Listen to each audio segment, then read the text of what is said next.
In this question, we're given several different charges on different species, and we're asked to rank the strength of the repulsive forces.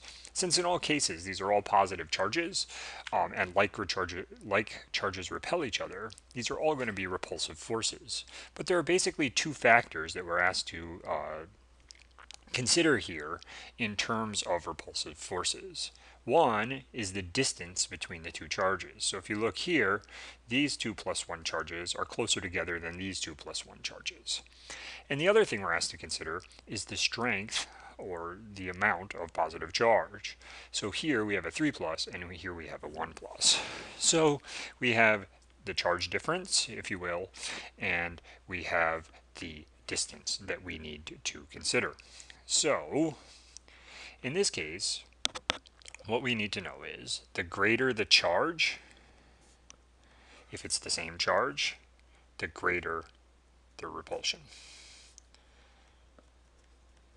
And the smaller the distance, the greater the repulsion.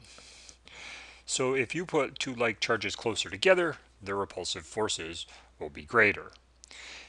So let's consider trying to find the strongest force first, or whichever one will be ranked 1. So in this case, we look here at these three examples. For convenience, I'll label them A, B, C, and D.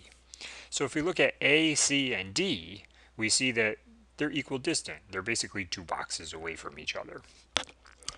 But in this case, we have a plus 3, a plus 1, a plus 2, a plus 1, and a plus 1 and plus 1. So the greater the charge, the greater the repulsive forces.